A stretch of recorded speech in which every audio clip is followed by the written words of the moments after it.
Assalamualaikum warahmatullahi wabarakatuh. Alhamdulillahirabbil alamin. Assalatu wassalamu ala asrofil anbiya'i wal mursalin wa ala alihi wa sahbihi rasulillahi ajma'in. Puji syukur kehadirat Allah Subhanahu wa taala, berkat rahmat hidayah taufiknya hingga kita masih dapat berkumpul di masjid yang kita cintai ini dalam rangka kita melaksanakan ibadah sholat subuh secara berjamaah. Alhamdulillah baru saja kita telah melaksanakannya secara berjamaah.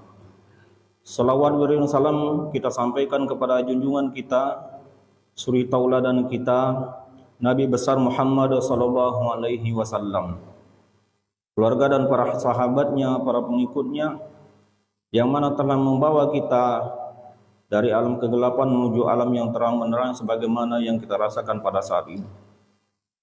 Kaum muslimin jamaah salat subuh yang salat dirahmati Allah Subhanahu wa taala. Pada kesempatan kali ini kami ingin membawakan sebuah kisah, yaitu kisah dari dua orang anak Adam yang Allah abadikan kisah mereka di dalam surat Al-Maidah ayat yang ke-27, 28, 29, 30 dan 31. Pada ayat tersebut Allah menceritakan tentang bagaimanakah keadaan mereka berdua, yang pada akhirnya salah satu di antara mereka membunuh salah satu di antara yang lain karena hasad atau kedengkian. Allah Subhanahu wa taala berfirman, "Waslu 'alaihim naba'a banai Adam bil haqqi idz qarraba qurbana fatuqbila min ahadihima wa lam yutaqabbal minal akhar. Qala la aqtulannaka qala innama yataqabbalullahu minal muttaqin." Ceritakanlah kepada mereka tentang anak-anak Adam yang mereka tersebut diperintahkan berkurban. Dengan sebenarnya dengan mereka itu diperintahkan berkurban dan Allah menerima salah satu di antara mereka dan tidak menerima kurban dari salah satu yang lain. Lalu salah satunya berkata, la aqtulannak, sungguh aku benar-benar akan membunuhmu. Dan yang lain berkata, qala innama yataqabbalullahu minal muttaqin, sesungguhnya yang diterima oleh Allah Subhanahu wa taala adalah dari orang-orang yang bertakwa. Sebelum membahas ayat tersebut, pada kisah tersebut mengapa terjadi pembunuhan antara dua kakak beradik, yaitu Qabil dan Habil? Karena hasad, karena kedengkian salah satu di antaranya, karena kurbannya diterima dan kurban dia tidak diterima oleh Allah Subhanahu wa taala. Sebelumnya penyebabnya apa? Diperintahkan oleh Allah Subhanahu wa taala berkorban kepada mereka berdua karena mereka berdua berebut pasangan. Karena syariat Nabi Adam yaitu boleh menikah saudara, namun nikah saudara yang lahir dia tukun serempak atau jemu mana, bukan sepurut. Karena anak Nabi Adam itu tatkala lahir sepasang-sepasang, tinau lanang, itu terus sampai lebih kurang 20 pasang. Nah, tatkala Qabil itu dilahirkan dengan pasangannya, pasangan Qabil ini cantik jelita, alap kata jemu mana. Namun pasangan Habil pas-pas saja, alap nidau karuk nidau pulang. Nah, syariat Nabi Adam pada waktu itu yaitu Qabil itu harus nikah dengan pasangan Habil yang turun serempak ini tadi, yang lahir serempak. Ini denda dia karena apa? Karena yang lahir serempak Habil ni di alam nian. Kurang cantik. Lalu dia mengatakan, aku yang lebih berhak nikah dengan pasangan aku dengan yang serempak lahir dengan aku. Ngapa dia serempak lahir dengan aku, ngapa yang nikahi dia? Padahal syariat Nabi Adam pada waktu itu dia boleh itu. Maka Allah Subhanahu wa taala memerintahkan kepada mereka berdua melalui Nabi Adam, yaitu ngajung mereka berdua ini berkorban. Ngajung mereka berdua berkorban. Lalu berkorbanlah mereka berdua ini kepada Allah Subhanahu wa taala. Qabil membatak gandum, tanam tanaman karena Qabil pekebun. Namun yang dibatak itu bukan yang alapnian, yang karut di alam. Namun Habil membawa seekor kambing. Kambing itu yang terbaik, yang disayangi dunia, dikorbankan kepada Allah Subhanahu wa taala. Lalu apa yang terjadi? Korbannya Habil diterima oleh Allah Subhanahu wa taala. Mereka kumpulkan kurban mereka kepada di suatu tempat, lalu datang api, kemudian api membakar kambing.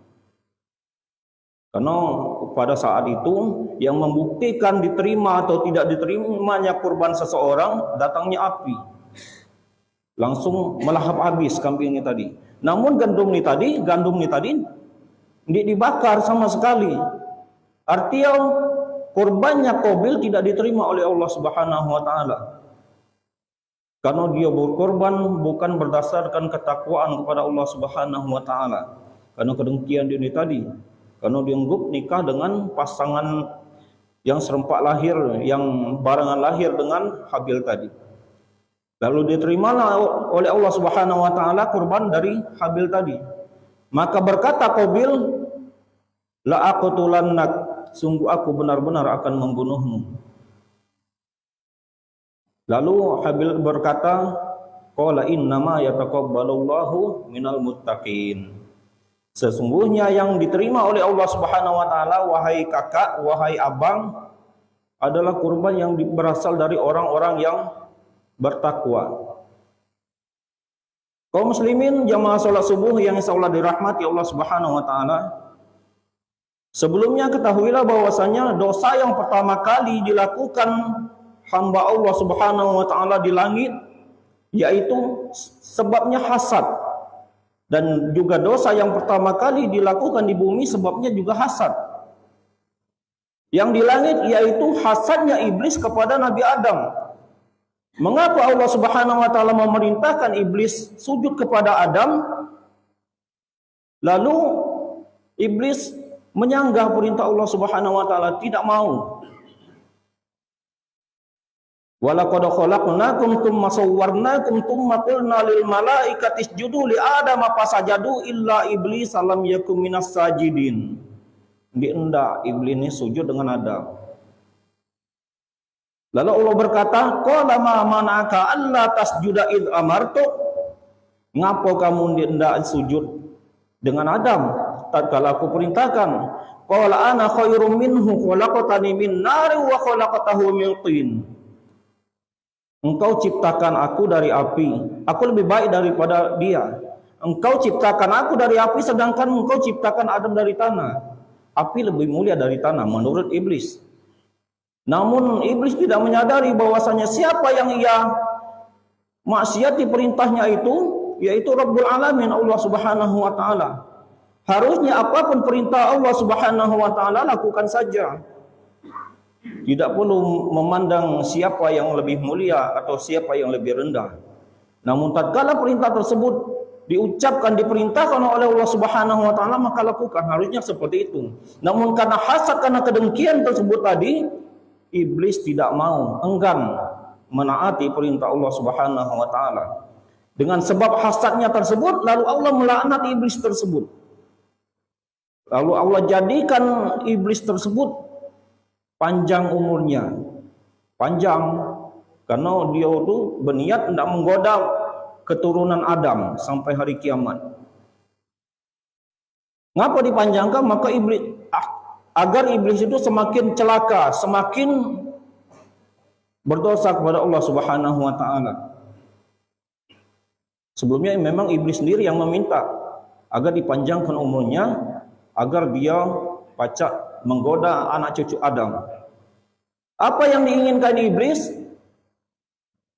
Yang diinginkan iblis, anak Adam ini membangkang Allah Subhanahu wa taala. Membangkang Allah. Dengan sebab hasad, dengan sebab kedengkian tersebut tadi, akhirnya iblis memaksiati perintah Allah Subhanahu wa taala. Harusnya iblis tidak melakukan yang demikian. Karena hasad, karena kedengkiannya, lalu dia mendatangkan murka Allah Subhanahu wa taala. Akhirnya dia akan mendiami neraka Allah Subhanahu wa taala kekal abadi selama-lamanya. Kaum muslimin jamaah salat subuh yang insyaallah dirahmati Allah Subhanahu wa taala. Kembali kepada Habil dan Qabil tadi. Dosa yang pertama kali dilakukan di bumi yaitu hasad juga. Oleh sebab hasad. Dengan sebab hasad tersebut, Qabil membunuh saudaranya Habil. Dia telah menggampangkan pembunuhan terhadap saudaranya tersebut, tidak peduli ini apakah ini berdosa, dosa besar atau dosa kecil, yang penting saya mau bunuh. Karena kedengkian. Artinya kaum muslimin, kedengkian tersebut benar-benar telah merusak iblis, telah benar-benar merusak Qabil, telah benar-benar menjerumuskan mereka kepada kemurkaan Allah Subhanahu wa taala. Maka tatkala kita, seandainya di antara kita ada yang di dalam hatinya sedikit hasad kepada saudaranya, mari kita berusaha untuk menjauhinya, berusaha untuk menghilangkannya. Tatkala kita membiarkan hasad tersebut berada di dalam hati kita, kedengkian tersebut berada di dalam hati kita, sesungguhnya kita telah berakhlak sebagaimana akhlaknya iblis kepada Adam, telah berakhlak sebagaimana Qabil kepada Habil, telah berakhlak sebagaimana saudara Yusuf kepada Yusuf yang membuang Yusuf, saudara-saudaranya membuang Yusuf ke sumur. Akhirnya terpisah dengan ayahnya dalam kurun waktu yang sangat lama. Dan juga berakhlak sebagaimana Yahudi kepada kaum muslimin. Yahudi dengki, hasad. Mengapa Rasul terakhir, Nabi terakhir tidak turun kepada bangsa Yahudi, tapi turun kepada bangsa Arab? Lalu sebab hasad, sebab kedengkiannya tersebut, lalu menggampangkan mereka untuk membunuh kaum muslimin. Sampai saat ini mereka senantiasa berusaha membunuh kaum muslimin karena hasad, karena kedengkian.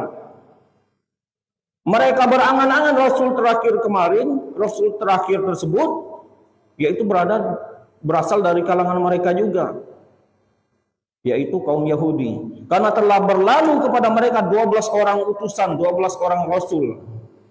Mereka mengira Rasul terakhir pun akan datang kepada kaum Yahudi. Kaum muslimin jamaah subuh yang insyaallah dirahmati Allah Subhanahu wa taala. Kembali kepada ayat tadi. Lalu bagaimana percakapan mereka berdua? Qala la aqtulannaka qala inna ma yataqabbalullahu minal muttaqin.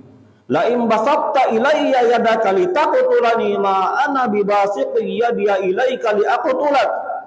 Inni aqafullaha rabbal alamin.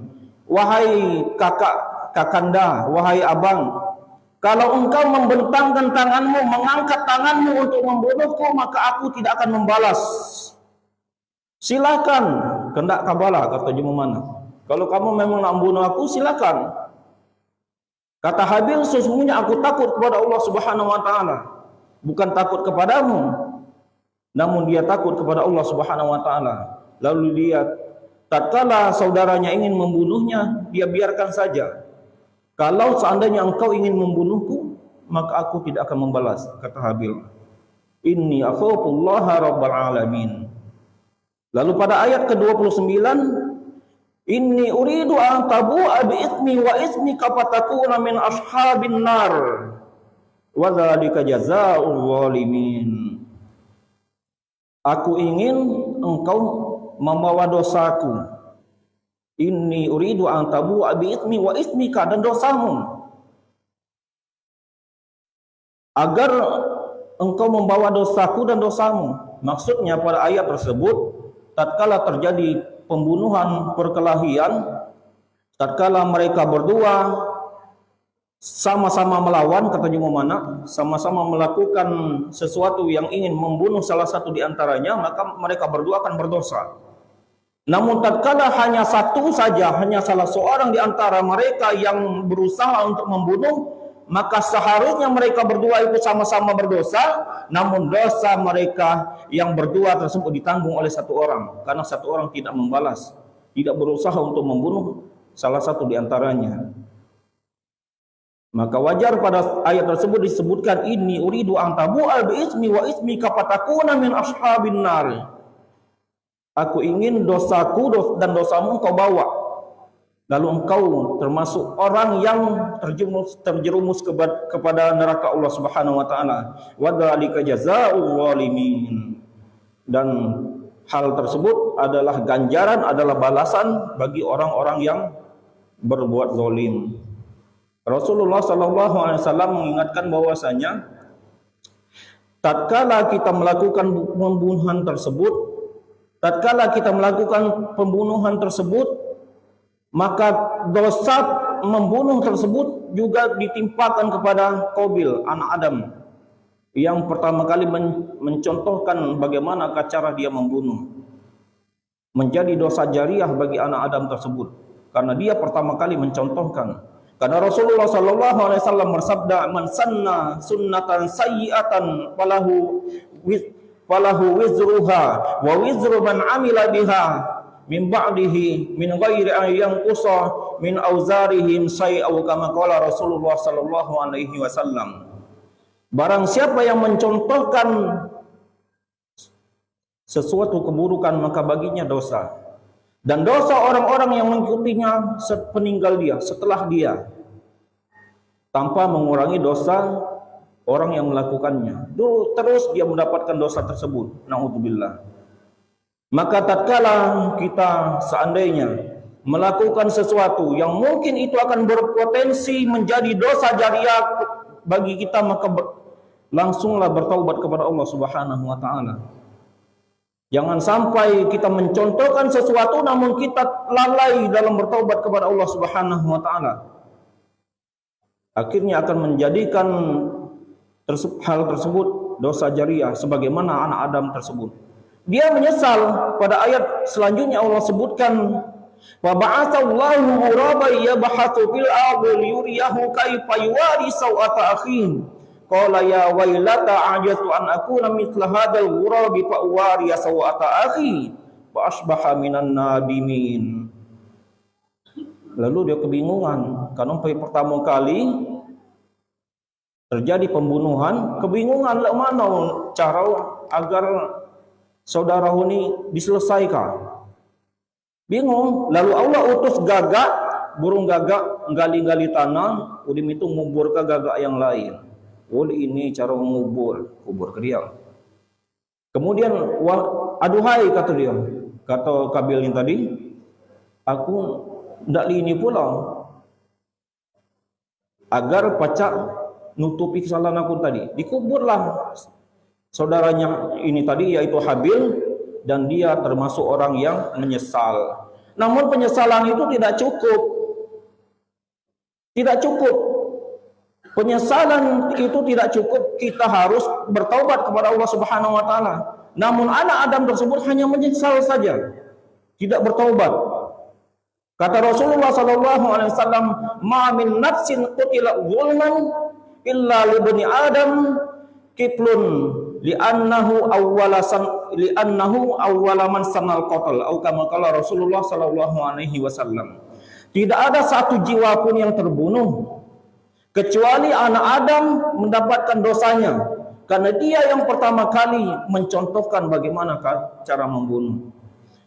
Kaum muslimin jamaah salat subuh yang insyaallah dirahmati Allah Subhanahu wa taala.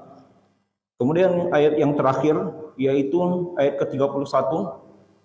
Min ajli dzalika katabana ala bani Israila annahu man qatala nafsan bighairi nafsin aw fasadin fil ardi faka'annama qatalan nasa jami'a. Oleh sebab itu maka telah ditetapkan kepada Bani Israel bahwasanya tatkala seseorang membunuh dan melakukan kerusakan di muka bumi, dia bagaikan membunuh semua manusia. Hati-hati. Memang kita membunuh satu manusia, namun Allah menghukuminya membunuh semua manusia.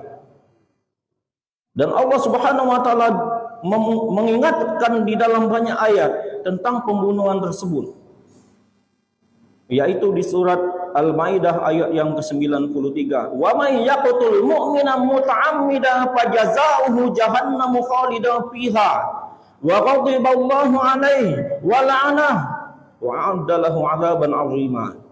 Barang siapa yang membunuh secara sengaja seorang mukmin, seorang yang beriman, maka dia akan mendapatkan neraka jahanam, mendapatkan kemurkaan Allah Subhanahu wa taala, mendapatkan laknat Allah Subhanahu wa taala, dan disiapkan baginya azab yang besar. Banyak ancamannya, sampai 4 kali Allah mengancam. Maka ini perlu kita benar-benar memperhatikannya. Jangan sampai melakukan sebagaimana yang dilakukan oleh Qabil kepada Habil tersebut, membunuh seorang manusia bagaikan dia membunuh semua manusia. Dan lebih celakanya lagi, menjadi dosa jariah baginya. Kemudian waman ahyaha faka'annama ahyan nasa jami'a, kata Allah Subhanahu wa taala. Dan barang siapa yang menghidupkan manusia, maka bagaikan dia menghidupkan semua manusia. Maksudnya menjaga kehidupan manusia. Kalau menghidupkan jemaah mungkin tidak mungkin, karena yang menghidupkan cuma Allah Subhanahu wa taala. Berusaha bagaimana kehidupan seseorang itu bisa bertahan, atau mungkin contohnya sekarang, tren sekarang donor darah atau lain sebagainya, membantu saudaranya agar dia bisa tetap hidup. Maka pahalanya bagaikan dia telah menghidupkan semua manusia, mempertahankan kehidupan semua manusia. Sebagai kebalikan orang yang membunuh tadi, bagaikan dia membunuh semua manusia, dan tatkala dia mempertahankan kehidupan seseorang, bagaikan dia telah menghidupkan semua manusia. Walaqad ja'atuhum rusuluna bil bayyinat tsumma inna katsiran minhum ba'da dzalika fil ardi lamusrifun. Dan sungguh telah kami utus kepada mereka, kepada kaum Yahudi tersebut, rasul-rasul kami dengan benar. Namun kebanyakan di antara mereka di bumi melakukan sesuatu yang benar-benar melampaui batas. Sampai saat ini orang Yahudi gemar membunuh kaum muslimin karena hasad dan kedengkian. Selalu kata jemaah mana tu, cuma nak menarik tapakan saja. Ndaklah tapakan laju babat habis. Dengan alasan yang sepele, bunuh. Padahal yang mereka lakukan tidak setimpal dengan apa yang dilakukan oleh kaum muslimin. Lihatlah bagaimana saudara-saudara kita di Palestina yang dibantai oleh kaum Yahudi.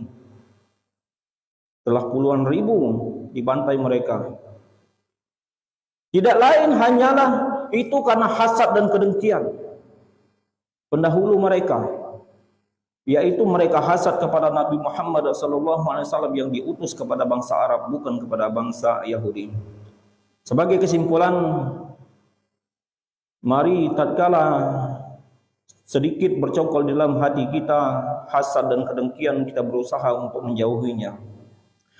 Jangan sampai kedengkian tersebut menjerumuskan kita kepada dosa yang lebih besar, sebagaimana yang dilakukan iblis kepada Adam yang menimbulkan kemurkaan Allah Subhanahu wa taala. Sebagaimana saudaranya, sebagaimana Qabil yang telah mendapatkan kemurkaan Allah Subhanahu wa taala akibat dia hasad kepada saudaranya, melakukan pembunuhan pertama kali. Hasad tersebut telah benar-benar merugikan. Yaitu juga sebagaimana Yahudi, mereka rugi, mereka tahu sebenarnya Islam itu benar. Mereka tahu bahwa Islam itu benar-benar agama yang hak, yang berasal dari Allah Subhanahu wa taala. Namun karena hasad, karena kedengkian mereka tidak terima. Mereka rela diazab oleh Allah Subhanahu wa taala ke dalam nerakanya. Naudzubillah. Semoga Allah Subhanahu wa taala senantiasa menjaga kita semuanya dari sifat hasad dan kedengkian kepada saudara-saudara kita, dan semoga kita senantiasa saling mendoakan kebaikan kepada sesama kaum muslimin, dan semoga Allah Subhanahu wa taala kelak nantinya akan mengumpulkan kita dalam surganya. Amin ya rabbal alamin. Subhanakallahumma wa bihamdika la ilaha illa anta astaghfiruka wa atubu ilaik. Wassalamualaikum warahmatullahi wabarakatuh.